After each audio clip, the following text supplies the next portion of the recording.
అందరికీ నమస్కారం.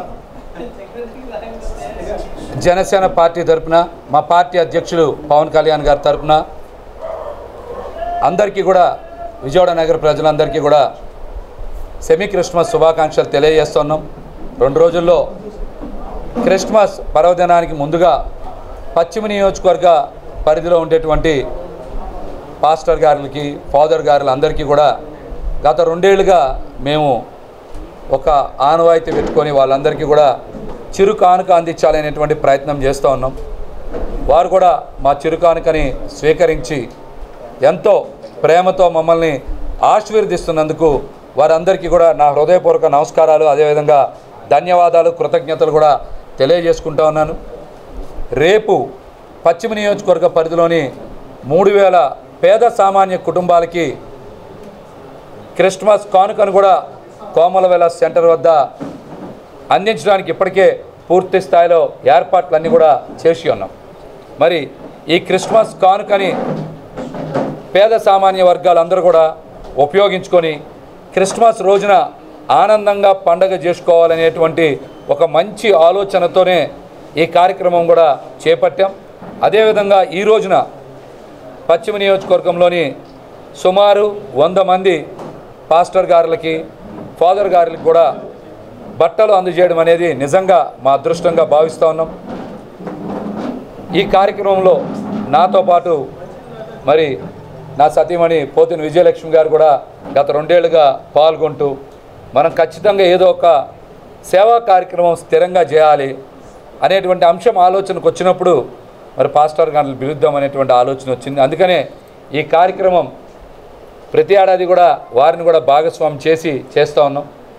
అదేవిధంగా ఈ కార్యక్రమానికి సమన్వయకర్తగా పూర్తిగా మరి మాకు పాస్టర్ గారికి మధ్య మా శేఖర్ గారు కూడా ఎంతో కష్టపడి ఈ కార్యక్రమాన్ని పూర్తి చేస్తూ ఉన్నారు. మరి వీరితో పాటు మా మరియదాస్ గారు పాస్టర్ గారు కూడా ఎంతో కష్టపడి ప్రతిసారి అందరితో మమ్మల్ని మాట్లాడించేటువంటి ప్రయత్నం చేసి భగవంతుడు ఆశీస్సులు అందజేసే ప్రయత్నం చేస్తున్నారు.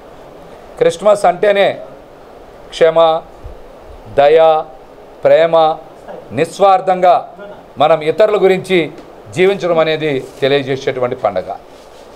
భగవంతుడు యేసయ్య కూడా ఎవరినైనా సరే ప్రేమించమని చెప్పారు, కానీ ఎక్కడా కూడా ద్వేషం, అసూయ, పగ, ప్రతీకారాల గురించి అవన్నీ కూడా వదిలేసి ఒక మంచి జీవనం రావాలి, మంచి జీవితం రావాలంటే మనం ప్రతి ఒక్కరిని కూడా ప్రేమించడం అలవాటు చేసుకోవాలి. శత్రువును కూడా ప్రేమించేటువంటి గుణం, దయాగుణం మనకు ఉండాలనేటువంటి ఒక గొప్ప జీవన సూత్రాన్ని కూడా యేసు ప్రభువు మనకి అందజేశారు. మరి వారు సూచించిన విధంగానే మనం ప్రతి ఒక్కరిని కూడా ప్రేమించేటువంటి ప్రయత్నం చేస్తాం. తప్పనిసరిగా ఆ భగవంతుడు యేసయ్య చూపించినటువంటి మార్గంలోనే ప్రయాణం చేసి ఉన్నతమైనటువంటి జీవితాన్ని పొందేటువంటి ప్రయత్నం చేస్తాం. ఉన్నతమైన జీవితం అంటే చాలామంది కార్లు, బంగ్లాలు, డబ్బు అనుకుంటున్నారు. ఉన్నతమైన జీవితం అంటే ఉన్న దాంట్లో సంతృప్తికరమైనటువంటి జీవితం, ఆరోగ్యకరమైనటువంటి జీవితం, పరులకి ఉపయోగపడేటువంటి జీవితం.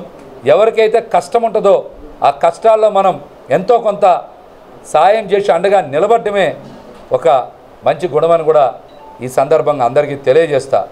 రేపు జరిగేటువంటి క్రిస్మస్ కానుక 3000 కుటుంబాల పంపిణీ కార్యక్రమానికి కూడా తప్పనిసరిగా మీరందరూ కూడా హాజరు కావాలని, కోమలవెల సెంటర్ దగ్గర 4 గంటలకి ఖచ్చితంగా ప్రారంభిస్తాం. 6 గంటలలోపు ఆ కార్యక్రమాన్ని కూడా మరి పంపిణీ కార్యక్రమాన్ని కూడా పూర్తి చేస్తామని ఈ సందర్భంగా తెలియజేస్తా.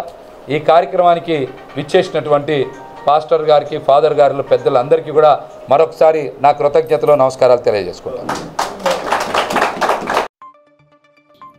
నేనొక నిజం, జరిగే యథార్థాల అగ్ని పర్వతం, జననం మరణం మధ్య జరిగే నాటకానికి నేనే సాక్షిని.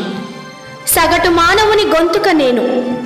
మీ అందరి కోసం ప్రతి గడియ పనిచేస్తూ గళం వినిపించే G9 న్యూస్.